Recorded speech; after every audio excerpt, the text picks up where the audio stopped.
आज नवरंगपुर जिलार नंदाहांडी ब्लॉक रे पंचायत समिति बैठक अनुष्ठित होता। गत बैठक रे जहाँ जहाँ प्रोसीडिंग होता ताकू तन्न तन्न करके आलोचना होता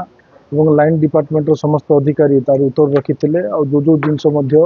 डिले होची जो असंतोष प्रकाश करते तागिद कराई सब डिपार्टमेंट अधिकारी मानू से आगामी दिन रे से ठीक करने कहुई ना निश्चित भाव में आम आर आसंता बैठक से उठेबू और विशेषकर आमर नवरंगपुर ब्लॉक जो ड्रॉप आउट रे पछरे अच्छी शिक्षा रे आमे टिके कमजोरी अच्छु ओडिशा रे तार पई मध्ये बहुत समय आमे आलोचना करथुलु बीओंग सहित और एई मासर शेष सप्ताह आड़कू आमर ब्लॉक रे जते स्कूल अच्छी आपण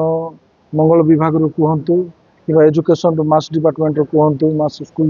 एजुकेशन रो समस्त प्रधान शिक्षक मान को डाकिकी गोटे बैठक करूँ सीआरसी बीआरसी एवं जते 88 केते स्कूल अच्छी आमर सबू स्कूल को 4-5टा स्कूल को नहीं कि गोटे अधिकारी को देकी आम टेक करूँ तार खाइबा पीवा कथा हो तार भित्तिभूमि कथा हो एवं तार पाठ पढ़ापढ़ी कथा हो एवं जावतीय कथा विषय आम आलोचना करूँ और ड्रॉप आउट चलित वर्ष केतटा पिला आमर नेक्स्ट क्लास को जाई नांती तार मध्य तन्न तन्न कि तदारक करी आगामी दिन बसबू आ जहाँ जहाँ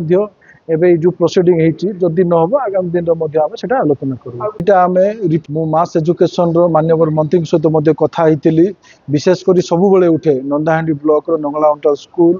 आउ कोसागुंडा ब्लॉक शंकर दाऊ स्कूल ये दुईटा को आम लेखिकी देचु जोटा अत्यावश्यक केतरा स्कूल को नहीं मत लगुच अल्प दिन भितर से स्कूल आरंभ हो।